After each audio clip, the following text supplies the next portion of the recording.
Tak keluar pula dekat ni. Dia akan ambil lagging sikit sebelah. Tunggu sekejap.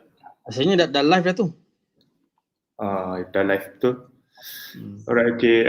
Assalamualaikum warahmatullahi wabarakatuh and a very good morning to everyone. So, welcome to the first series of IOHK Talk for 2021. So this year we plan to do two series which will be conducted by the IOHK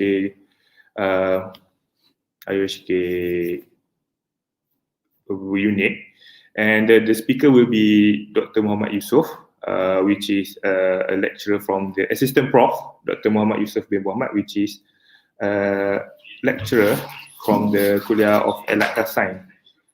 He is one of our alumni, graduated, if I'm not mistaken, in 2010, and pursuing his master's and PhD in here as well, in the IUM, and completed the study in 2015, right? If I'm not mistaken, Dr. Muhammad Yusof? Everything after YY 2017. 2017. And without further ado, I will pass the session to Dr. Muhammad Yusof. Bismillahirrahmanirrahim. Alhamdulillahi Rabbil Alamin. Allahumma salli ala Muhammad wa ala ali Muhammad. Kama sallaita ala Ibrahim wa ala ali Ibrahim. Wa barik ala Muhammad wa ala ali Muhammad. Kama barakta ala Ibrahim innaka Hamidum Majid. Rabbi shrah li sadri wa yassir li amri wa hlul 'uqdatam min lisani yafqahu qawli. Respected the Dean of Kuliah of Dentistry, the Deputy Deans, students, Assalamualaikum warahmatullahi wabarakatuh. First of all, I would like to thank Kuliah of Dentistry, especially Dr. Azrul, for inviting me for this particular tadhkirah. I will consider this a tadhkirah, although I started, looks like a khutbah, but this is not a Jum'ah khutbah. This is just starting a small tadhkirah in the morning. And of course, it's not easy to give a small lecture in the morning, especially at 8 o'clock. And some of us are maybe feeling very drowsy or sleepy. But anyhow, inshallah, I'm hoping that this is a small contribution from me as part of tadhkirah, as Quran mentioned in Surah Al-Dhariyat, chapter 51, verse 55, وَذَكِّرْ فَإِنَّ ذِكْرَ تَنْفَعُ الْمُؤْمِنِينَ, that we always try to remember each other, try to make tadhkirah each other. So I need to make myself very clear that I'm not a scholar, I'm not ustaz, maulana, or some kind of that. I'm just a normal student of knowledge. I consider myself the student of knowledge, but I believe this is a good platform for me to share, because I myself, we got a lot of weaknesses in our life. So I took this opportunity at least to share to me myself, because I'm seeing myself here only. I'm seeing the slide only. So I'm talking to the laptop actually. I hope, inshallah, those audience there listen to me, inshallah. I might give a small tadhkirah, and you can ask questions later on, so we can have a good and can benefit each other, inshallah. And the topic for today, the topic that we're going to discuss, and this morning, I'm going to explain about, do not lose hope in Allah subhanahu wa ta'ala. Ladies and gentlemen, brothers and sisters, before we go further and explain about these things, let us see one of the things about the rate of suicide in the world. The rate of suicide in the world, the journals, I'm quoting some of the journals, and of course, some of the wordings that are very small, but later on, if you want to ask the paper, I can give to you. But what I want to highlight here is that the rate of suicide, this is a paper published in one of the Journal of Environmental Research and Public Health, is estimated from until 2009, 11.6 per 100,000 inhabitants in the world committed suicide. And the countries The countries that involve is mostly are Japan, Hungary, and Lithuania. Lithuania are the top, were the top countries. And South Korea later on are going to overtake all of these countries. I'm not sure about certain Muslim countries like Palestine or those people who are having a lot of conflict. How about the rate of suicide in that particular world? But this is some of the staggering statistics showing to us the rate of suicide in this world. Now we might ask, what is the rate in Malaysia, for example? Right? In Malaysia, is stated, for example, in the Asia Pacific Psychiatry Journal, mentioned that 1 out of 100,000, 1 in 100,000. Though it looks like small statistics, but it shows to us there are certain individuals might commit suicide. And what is the reason? Definitely they have a lot of problems in their life. So we're going to analyze a little bit why people having lose hope in Allah subhanahu wa ta'ala. There are a lot of causes. There are a lot of causes that can make people losing hope. One of the thing is that because we have a lot of problems in our life. As a human being, we live in this world, we could not rid ourselves from problems. Why we are having problem in this world? The answer is to this question is that we need to really think about the purpose of life. Allah subhanahu wa ta'ala has created us specifically a creature that are going to be tests. Quran mentioned in several places. For example, Quran mentioned in Surah Al-Mulk, chapter 67, verse number 2, that Allah said, Alladhi khalaqal mawta wal hayata liyabluwakum ayyukum ahsanu amala. That Allah created life and death as a test for us. In Surah Al-Anbiya, chapter 21, verse 35, Kullu nafsin dha'iqatul maut. Every soul shall taste death. وَلَنَبْلُوكُمْ بِالشَّرِّ وَالْخَيْرِ فِتْنَةً وَإِلَيْنَا تُرْجَعُونَ. That we are going to be tested in the good things, in the bad things, and we're going to return to Allah. In Surah Al-Ankabut, chapter 29, verse number 2, Ahasiban nasu ayutraku ayyakulu amanna wahum la yuftanun. That Allah said to us, do we consider ourselves as a believer? We claim to believe in Allah subhanahu wa ta'ala, but yet we are not being tested. Now the question might ask, why we need to be tested? The simple answer is that we are the special creature of Allah that has given a choice. Allah subhanahu wa ta'ala diversified the creation. There are certain creation of Allah that has fully 100% followed the wills of Allah. For example, the malaika. Quran mentioned in Surah Al-Tahrim, chapter 66, verse number 6, La ya'suna ma amarahum wa yaf'aluna ma yu'marun. That the malaika will never against Allah subhanahu wa ta'ala. They will never against Allah. That's why when Allah gives them a task, certain task to take the soul of a person, to coordinate the rain, to do a lot of things, and they never against Allah.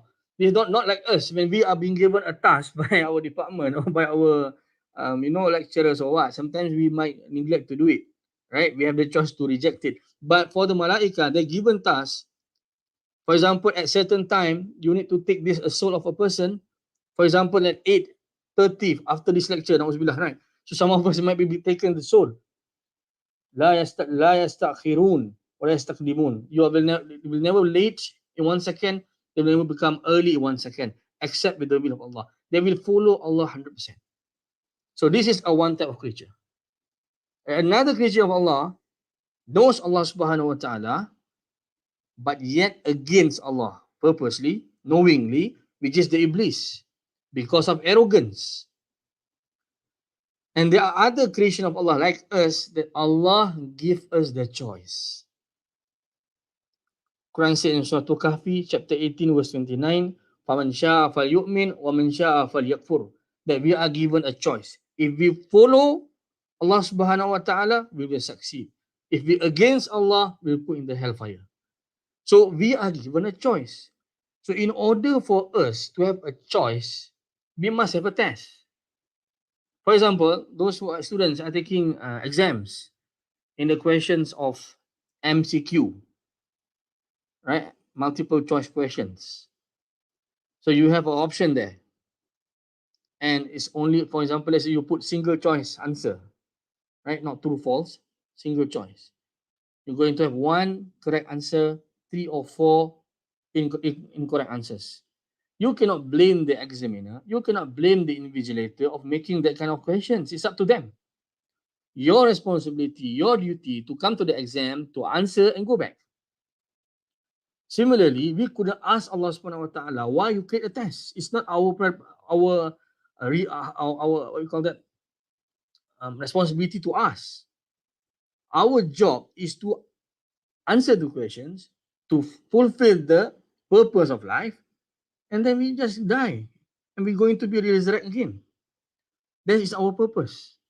It is not about the test. It is about whether we are going to succeed or fail in that particular test.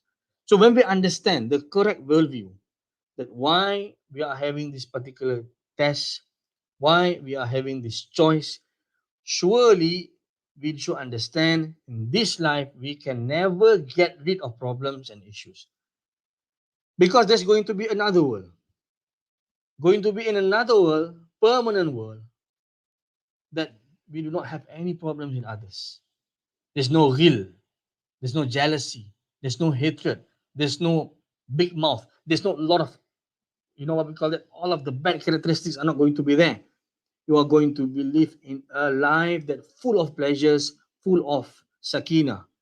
Not sakina referring to any particular individuals, but means calmness, tranquility. So that particular world are going to be given to us. But in this world, definitely we're going to have life of the full with problems and issues. And we shouldn't blame Allah for that. Because continuously Allah will give guidance. How Allah give guidance? By sending a prophet. Now you might ask, the prophet already died.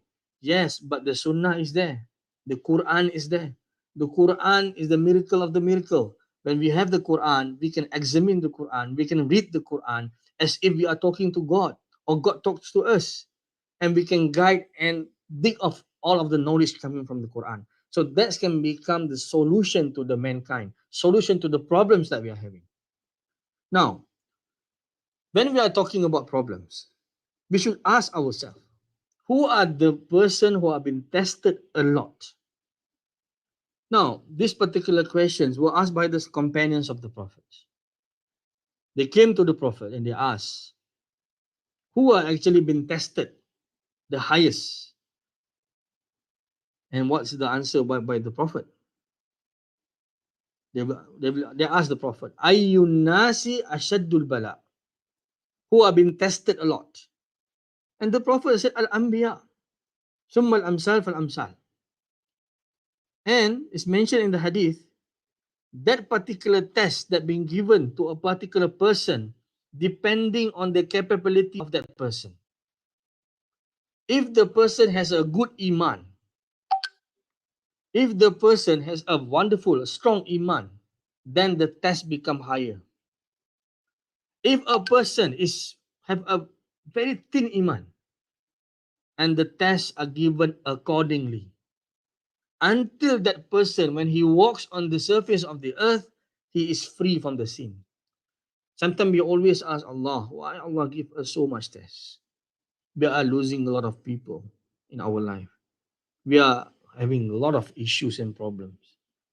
Sometimes in the morning, we try to start our car, the car breakdowns.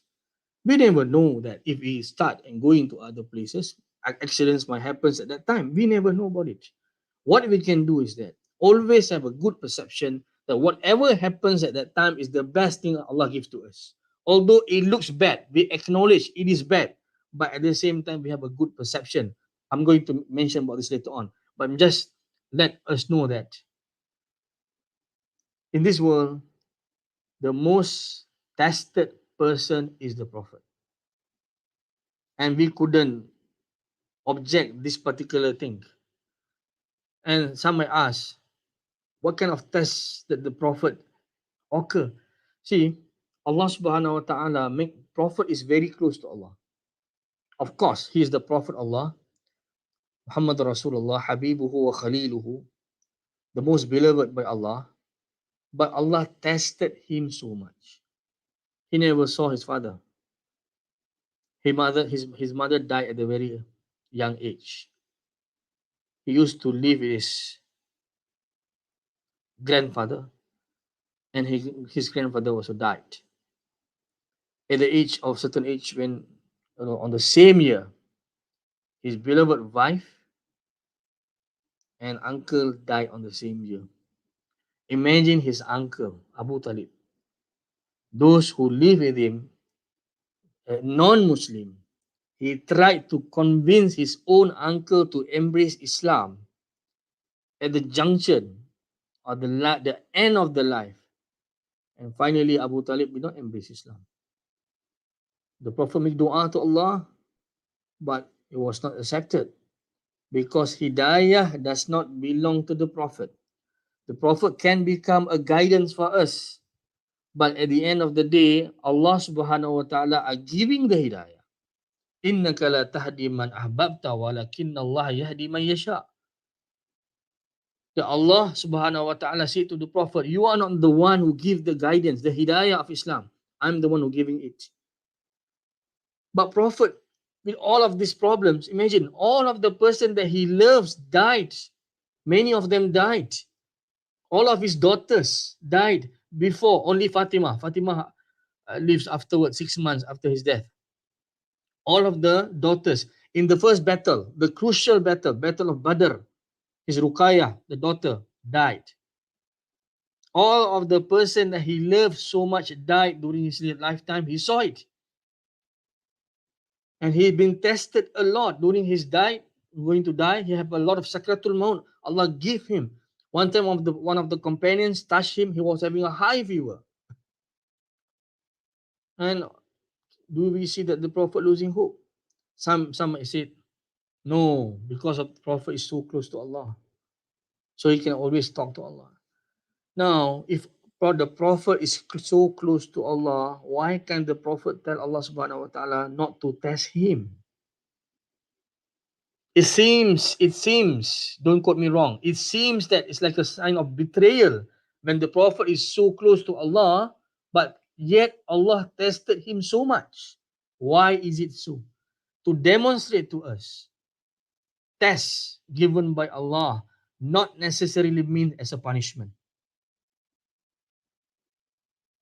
Problems that given to us not necessarily as a punishment is a means for us to become close to Allah. It's a means for us to expire of all our sins. We never know. We make a lot of sins to Allah, either purposely or not purposely.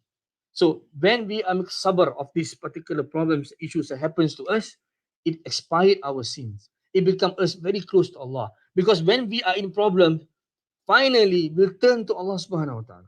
When all those people meet us, our father, mother, our parents, our friends, sometimes at a certain point, they can only help us accordingly.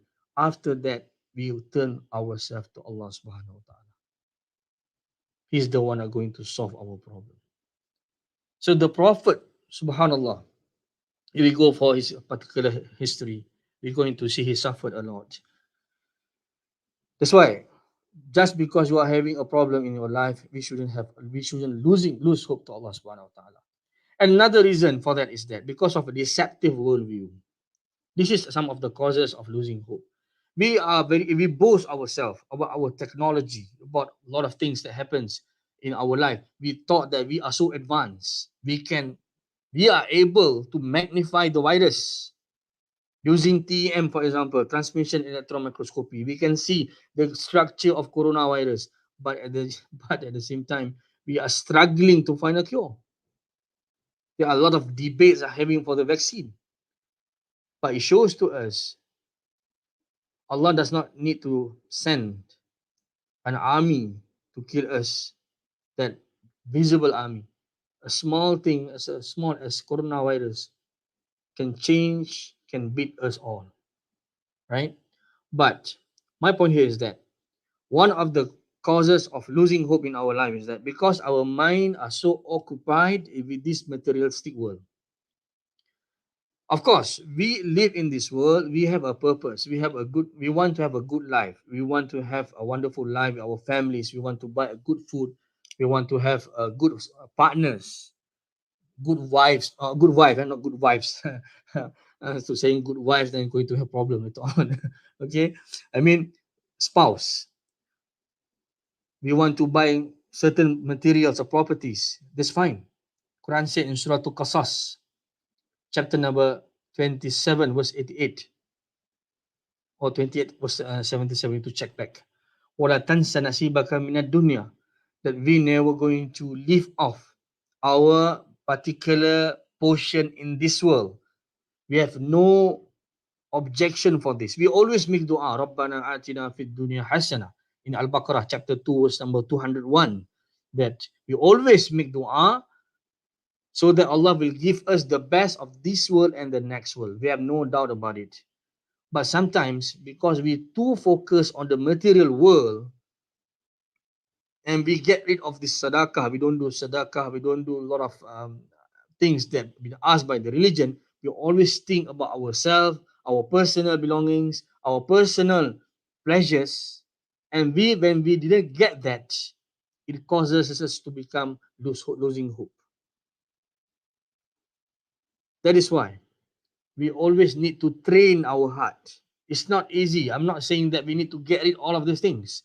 I'm not saying that if you have the intention or desire to have a good car, that's fine. But when you put everything in your life for that particular purpose, that when you're going to die, you're not going to take it with yourself in your grave, then it's going to be a lose. You are going to be in the lose path. What about the Prophet Sallallahu Alaihi Wasallam? Of course, the Prophet lived in a simple life. The Prophet never against for those people who are having wealth. For example, Uthman, Abu Bakr, they're also having a lot of wealth because they can use their wealth for the sake of Islam. Definitely. For example, we see the instances in Sahih, in hadith, in authentic hadith. Ka'b bin Malik, when he repented, he wanted to give all of his properties for the sake of Islam. But the Prophet refused to take it. The Prophet told him, you should keep to your family. But when Abu Bakr as-Siddiq came, give all of his properties, the Prophet took it. Because there are different circumstances. And the Prophet asked Allah to make himself tawadu. Imagine the Prophet of Allah, a person when he take wudu and the amount of water coming from the limbs, the Sahaba almost killing each other to get the barakah. If the Prophet commands something, the companions will do it directly. If the Prophet wants to take money from other people, for example, confiscate all of the properties, Prophet can do that. But yet, he lived in a simple life. If we go to the tradition of the Prophet in Sahih al-Bukhari, it's a long story, I'll make it short. One time, Umar al-Khattab, he came to the Prophet.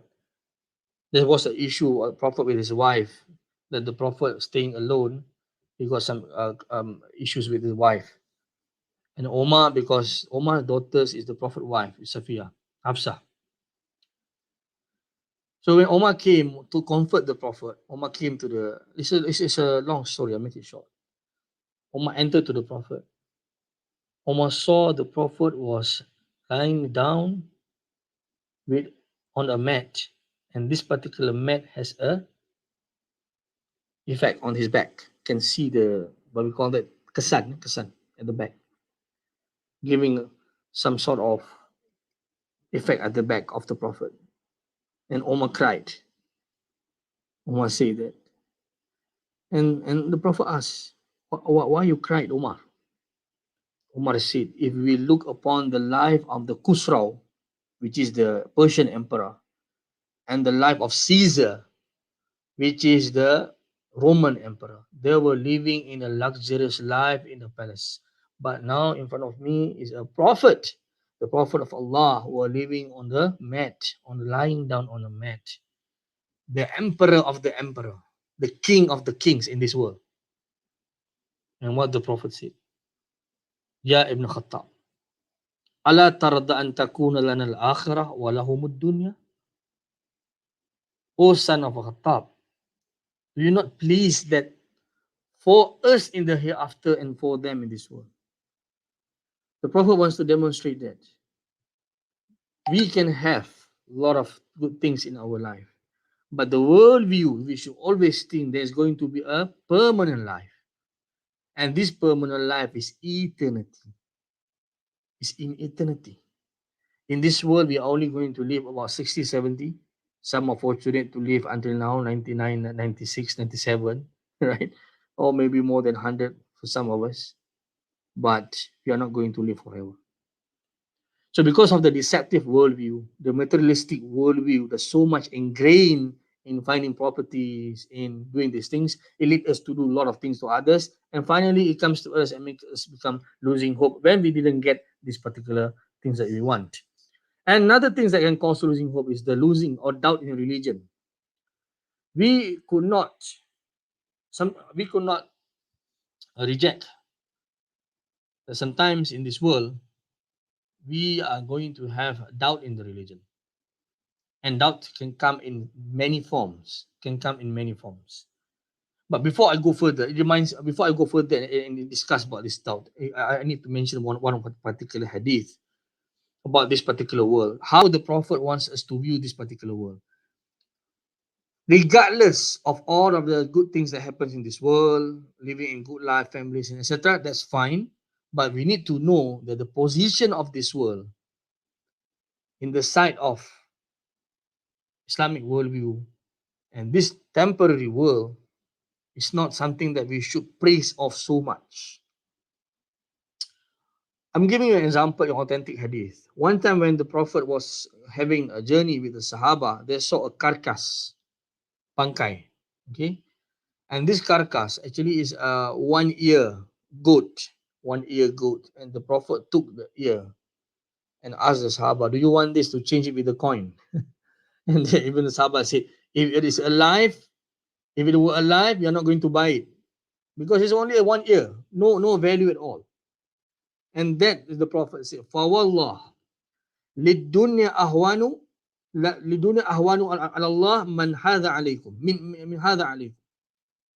Which means, this is the value that dunya, the world life is less important to Allah than this is to you. Okay?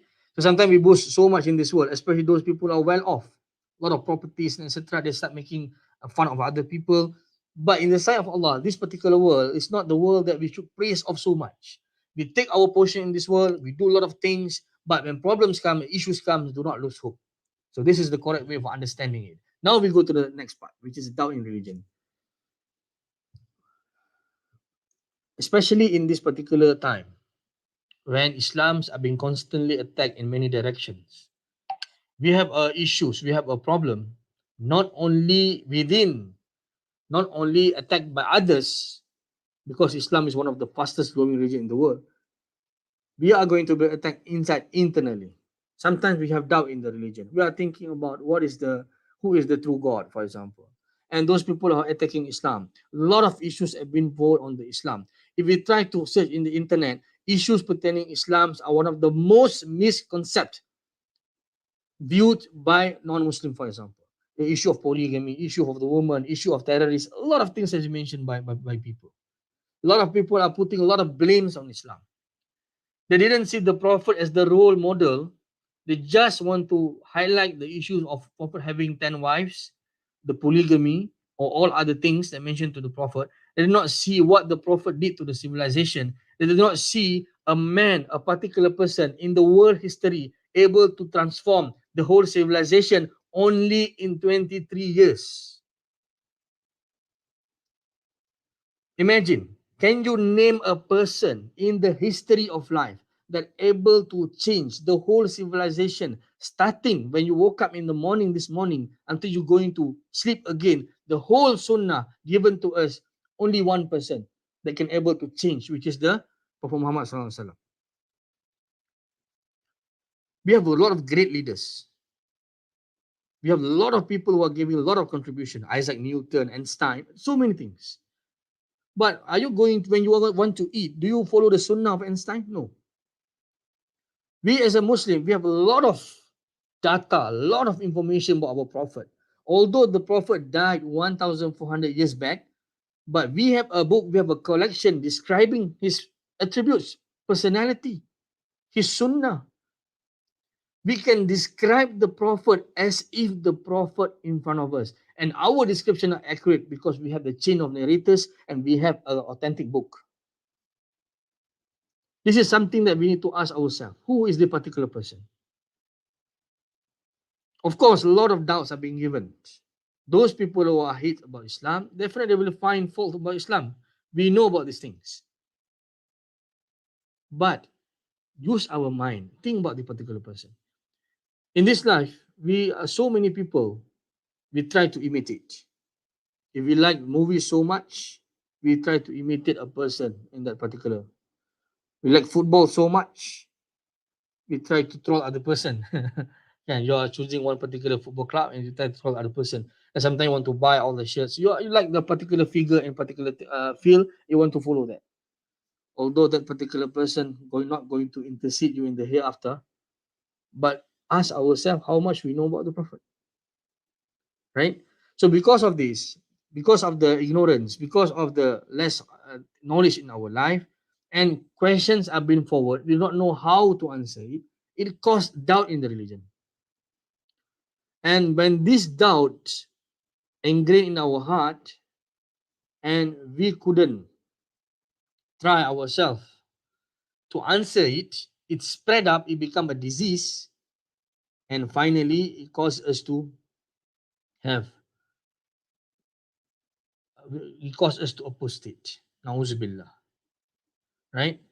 So either a lot of people are becoming agnostics or atheists, or maybe convert to other religion. And all of these things are causes of losing hope in Allah subhanahu wa ta'ala. And this is very dangerous. In anything that we do, in any of the sins that we do, if we die, inshallah, it will be weighed in the mizan, in the akhirah, and Allah will give or will judge accordingly. And if we do salawat, a lot of salawat, especially in Jum'ah, inshallah, we're going to be interceded by the Prophet. Shafa'ah. But if we make shirk to Allah, as mentioned in Surah An-Nisa, chapter 4, verse 48, one of the sin that not going to be forgiven by Allah is the sin of associating partners with Allah or losing hope in Allah subhanahu wa ta'ala. And these are going to have problem in our life. So in anything that we do, we should not have doubt in the religion. Or when we have doubt in the religion, inshallah, try our best to remove the doubt. And Allah will guide us. Quran says in Surah Al-Ankabut, chapter 29, verse 69.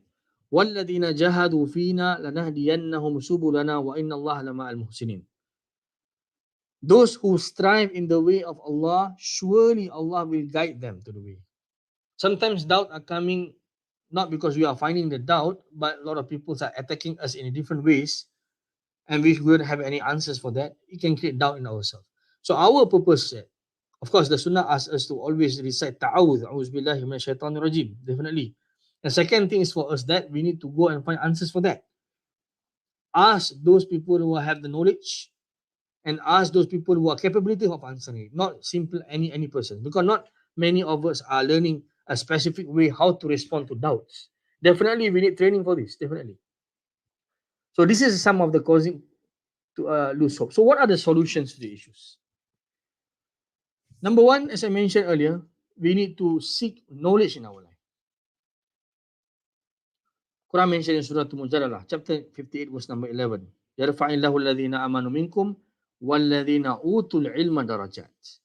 That Allah will raise the rank of those people who are having knowledge.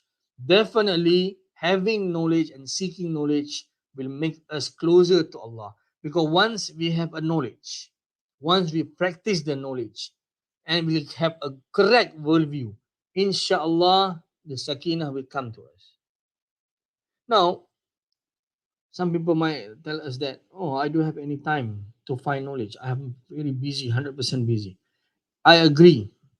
We are busy, definitely, as a students, as the academicians, as a staff, we are busy. But why can't we spend just 30 minutes in per day or 15 minutes per day just to listen to a lecture, just to learn about something? In our life, if you want to buy something, as for example, we go to Shopee, right? Some tell us we want to buy a phone. We're going to spend a lot of times. We're going to find what models are good for us, what are the review. We're going to read a lot of these things because we want to have a good phone, for example.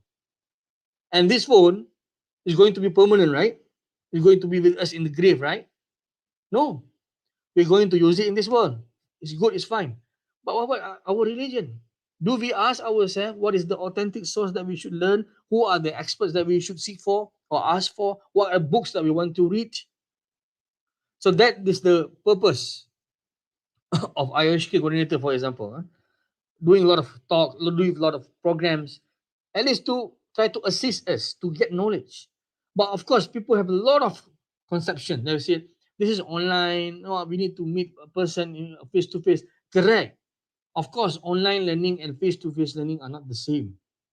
But putting that notion and try to say that we shouldn't learn a knowledge is wrong. We should try our best in any means to seek knowledge. Some people said, jangan baca buku, berguru dengan setan. They said, do not read books. Books will lead you to Satan. Now, if you are do not have any basic at all in certain knowledge, for example, how to recite Quran, right? You need to have a ustaz for that. You need to have a ustaz. You need to have a person who's going to guide you. Fine.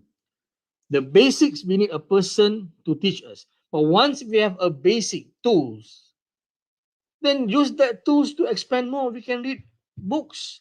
If we find certain things in the books are doubt or not clear, then we go to the scholars or go to the person who have knowledge. Quran says in Surah An-Nahl, chapter number 16, verse 43. In Surah Al-Anbiya, chapter 21, verse number 7. Fas'alu ahla dhikr in kuntum la ta'lamun. That ask those people who know when we do not know. So by doing this, we are expanding ourselves. Get the keys for knowledge. Like you go to a library, you get the keys, you get the pass. Once you enter, you have vast knowledge. And of course, there are certain things we call it as the how you get the knowledge, the epistemology of knowledge, how you get the knowledge, how you derive knowledge, what kind of knowledge. Yes, that will go step by step. But having knowledge, one thing. Second, we practice the knowledge until it becomes ingrained to our heart. Then we have a good, correct worldview, right? Good, correct worldview. Because having a good worldview will guide us in this particular life. Like for example, you want to go for a journey, you already have the map of that particular place you want to go. You know what are the checkpoints. You know where or what you want to achieve. But if we just go to a particular place without anything, it's going to be a challenge for us. And this world, Allah already told us. We already have the guideline. Who to follow, what to follow. But we choose not to follow. Then it is our own mistake. So seeking knowledge, get the right person, get the right books, instill the correct worldview, which means we never say that we don't want to have a good life. We never say that in this particular world. But sometimes one of the way to correct instill of correct worldview is that we make syukur to whatever we have. In authentic hadith, as mentioned in Adabul Mufrad, Imam Bukhari, and a lot of other books, from Abu Hurairah said that, Unzuru ila man asfala minkum, wala tanzuru ila man huwa fawqakum. Ila akhir hadith. Which means, we always look upon those people below us and not to the people above us. Which means, sometimes, in order for us to make syukur to Allah, we try to look upon those people who are suffering below us.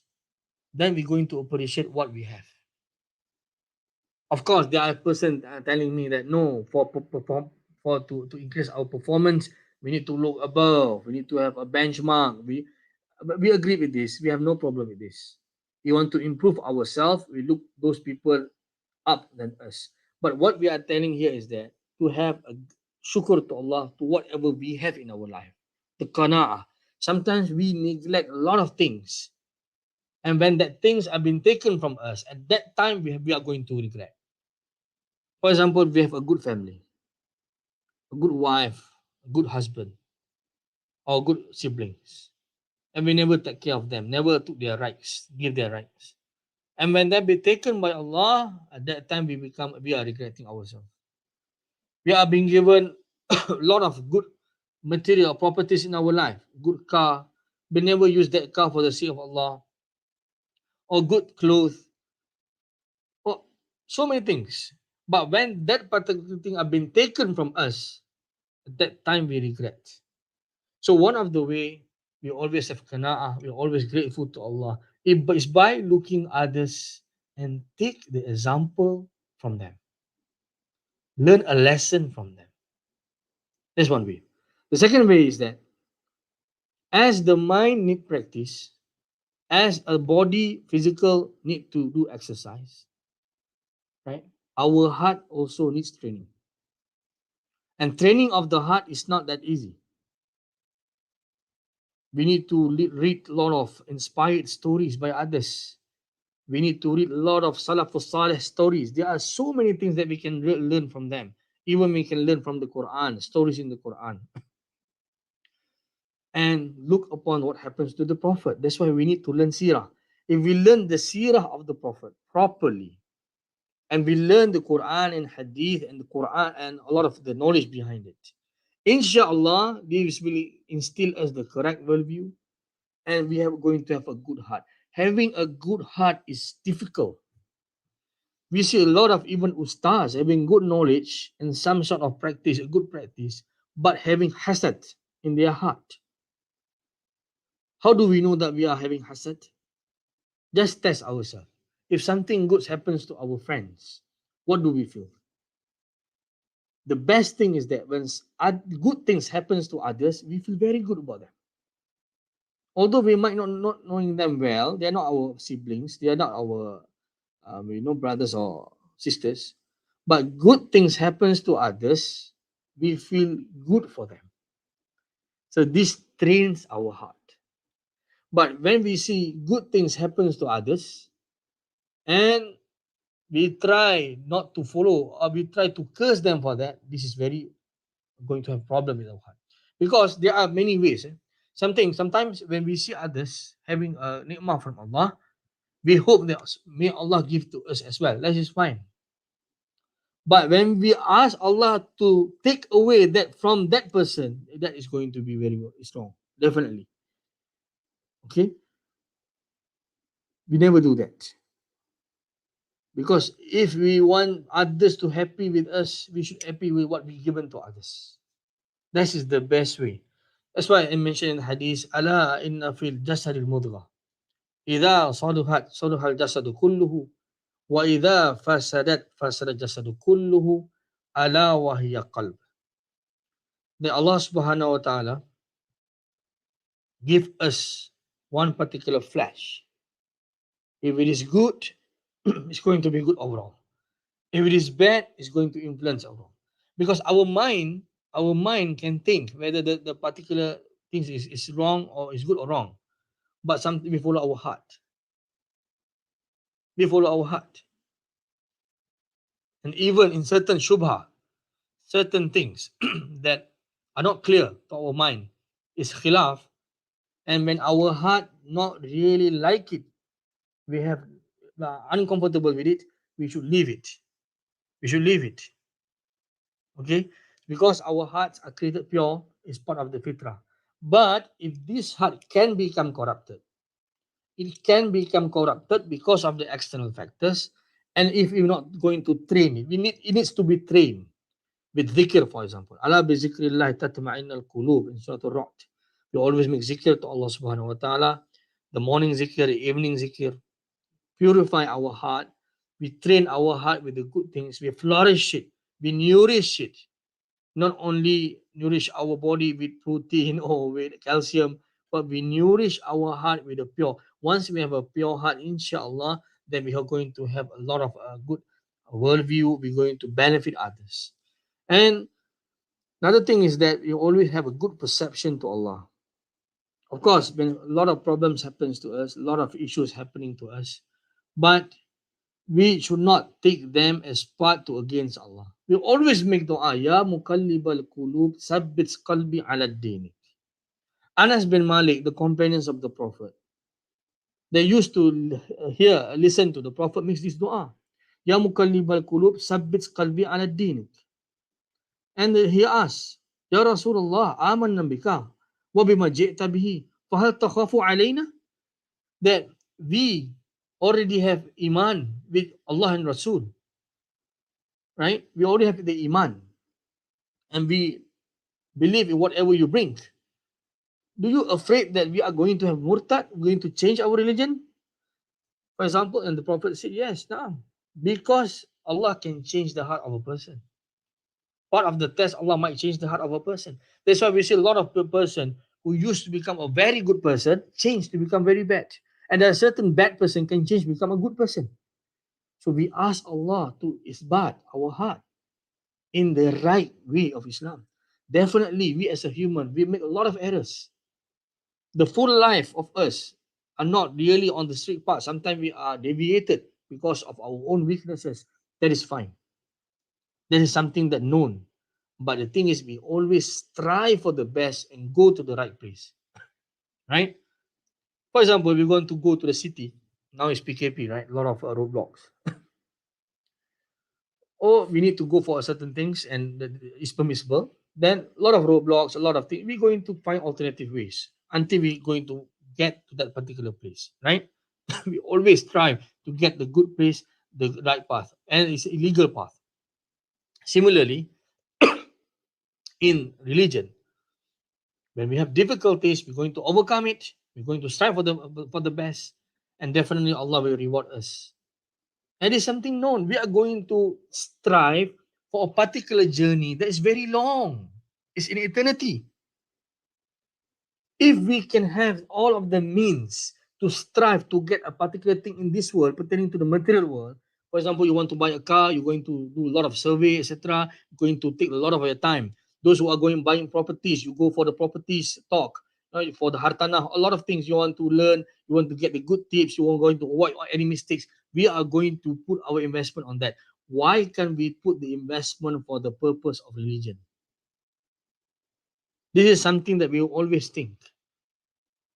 Something that we should always think in our life. Ponder about it. Reflect about it. Because we are doing this for our own.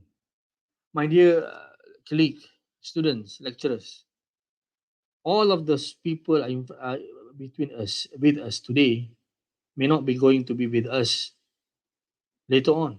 Definitely. Either we are going to leave them or they are going to leave us. And the day of judgment, when we stand in front of Allah subhanahu wa ta'ala, we are going to answer to Allah. Are we going to ask, dear brother, can you come and answer for me? No.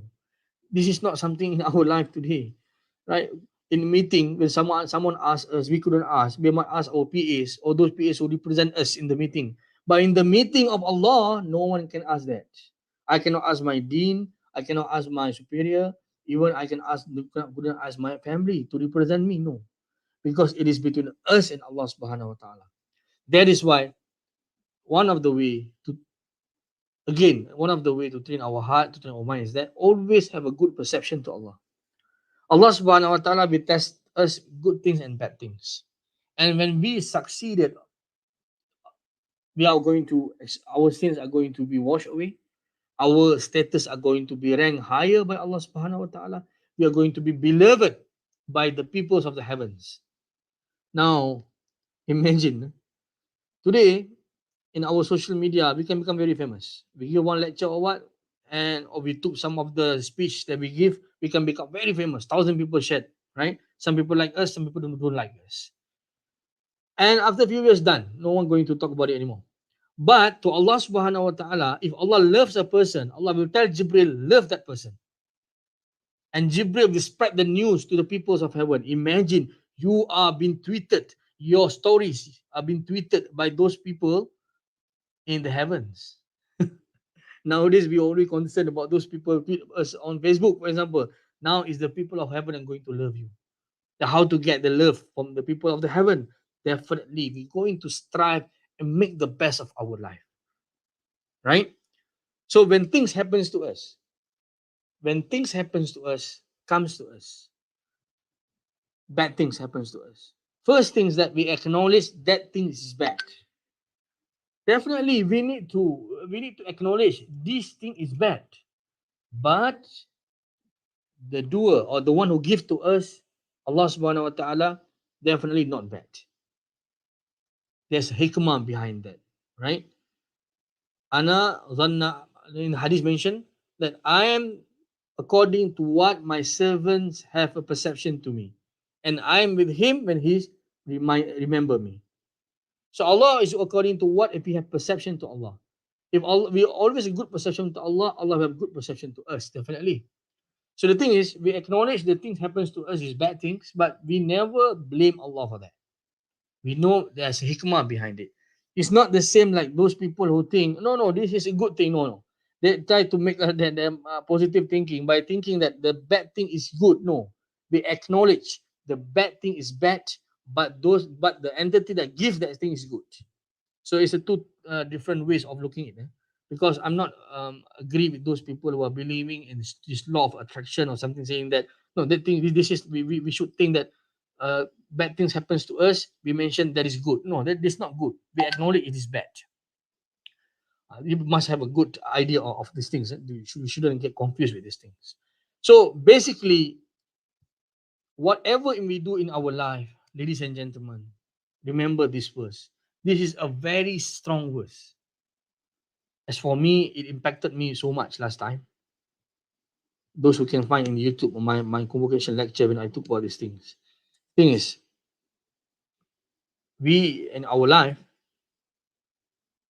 we tend to do a lot of bad things, and we are inclined to do sins because we are weak. Surah An-Nisa chapter 4 verse 48. For who called insanu da'ifa. Then a certain junction of our life, sometimes we took the wrong way. But Allah Subhanahu wa Ta'ala, knowing this, and Allah says very clear, if you see in Surah Zumar, chapter 39, verse 53, أعوذ بالله من الشيطان الرجيم قل يا عبادي الذين أسرفوا على أنفسهم لا تقنطوا من رحمة الله إن الله يغفر الذنوب جميعا إنه هو الغفور الرحيم. In anything that we do in our life, any sins that we do, either purposely or not purposely, remember, do not lose hope in Allah Subhanahu wa Ta'ala. When we are losing hope to Allah, as if we are doing murtad, because we are thinking that there's no other entity are going to save us. There's no entity powerful to forgive our sin. And it shows to us that we never grateful to Allah, to whatever Allah gives to us. If problems is the issue, inshallah, there's a solution for that. If you want to claim that we are the one being tested a lot, then good, because the prophets are the most person being tested. So remember, when we see a person having a musibah, we do not necessarily think is a punishment. We couldn't say that 100%. Only Allah knows the reason. We only wish him the good, and we ask Allah for forgiveness for him and for us. But in anything that we do, please don't ever and ever try to lose hope in Allah Subhanahu wa Ta'ala. Allah has given us so much, my dear brothers and sisters. Sometimes we never notice. Allah has given us so much. We used to pay a lot of things.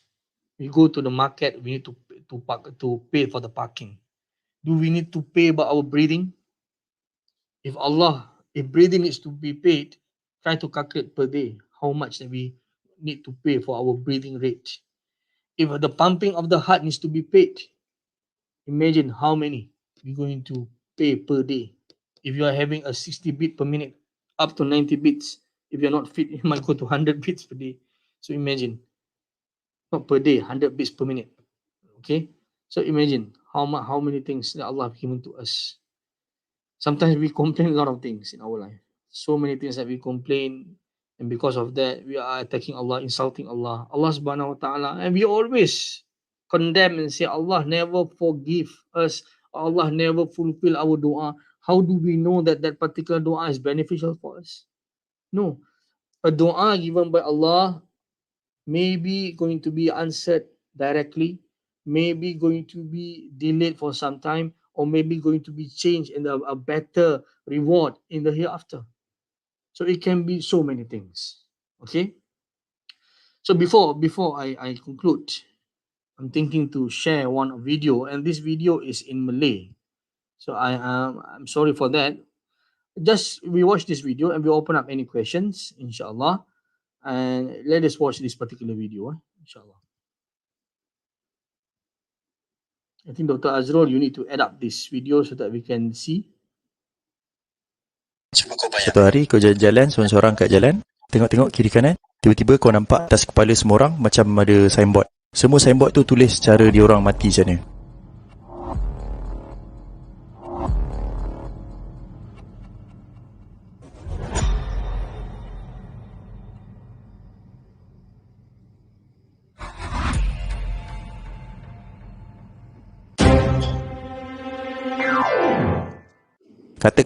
Kalau katakanlah semua ni memang wujud betul-betul lah. Kalau semua orang tahu dia mati macam mana, kau rasa orang akan makin takut mati ke makin tak takut mati? Kebanyakan orang takut mati ada banyak sebab. Mungkin sebab bagi dia orang mati tu macam ending lah. Okey, kau tahu tak sebenarnya manusia ni Tuhan ciptakan dia lain dari makhluk yang lain. Tuhan ciptakan manusia ni untuk dia orang hidup selama-lamanya. Okey, mari sini aku terangkan. Kau lahir, lepas tu kau hidup 50 tahun, 60 tahun, 80 tahun, 100 tahun. Lepas tu kau mati. Kalau ikut ayat Quran dan banyak hadis cerita pasal benda ni kalau kau Islam lah kan, dia cerita yang kau akan hilang rasa dan kesan terhadap masa zaman semua ni. Mungkin setahun, 10 tahun ke, 100 tahun, 1000 tahun takkan mungkin. Tuhan je yang tahu bila hari kiamat tu nak jadi. Lepas tu kau bangun, hidup balik, kau akan rasa macam kau baru bangun tidur kejap je. Lepas kau bangun tu kau akan hidup lama.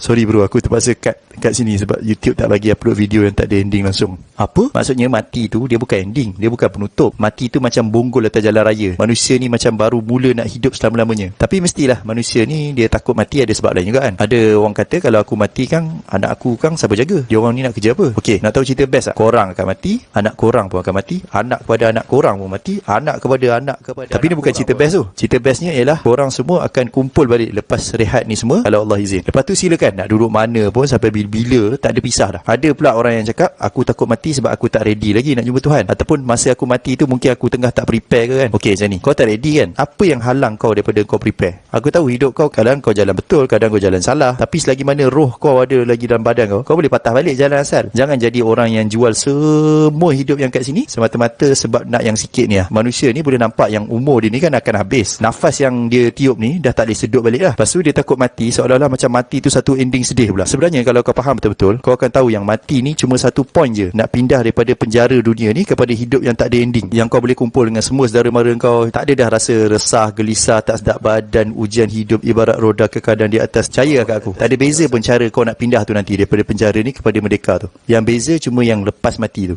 Part ni Tuhan bagi kita pilihan, kita sendiri boleh pilih. Apa faedah tengok kartun ni? Aku nak kena buat apa? Simple, 3 benda. Pertama, satukan Allah, jangan syirikkan Allah. Kedua, kalau kau ada hak orang yang ada kat kau, pulangkan, minta maaf balik kat dia orang. Yang ketiga, kalau ada dosa besar, berhenti buat, minta Tuhan ampunkan. Tu je.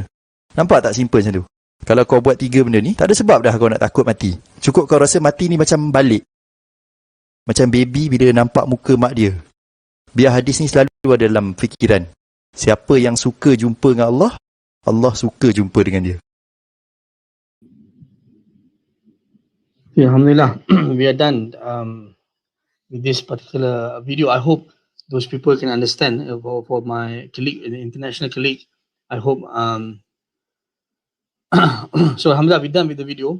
So at least those my international colleagues, I'm apologize for that. But I think by looking at the video, you can have some ideas what we're going to talk about.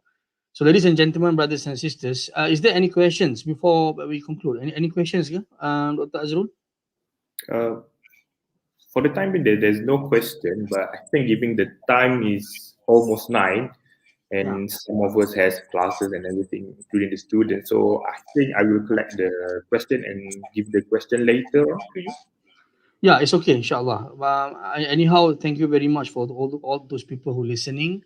And thank you very much. May Allah bless all of us. So I hope this particular Jummah and this morning, all of us think and reflect about our life.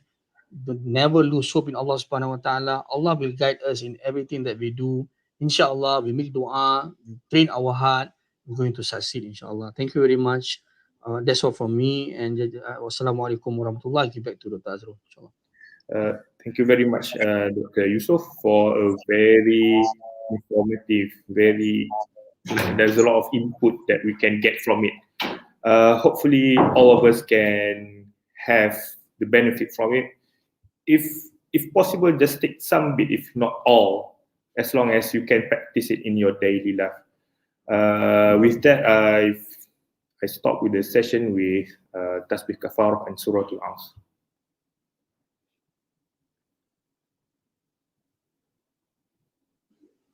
Yeah, see you again, inshallah. Assalamualaikum. Assalamualaikum.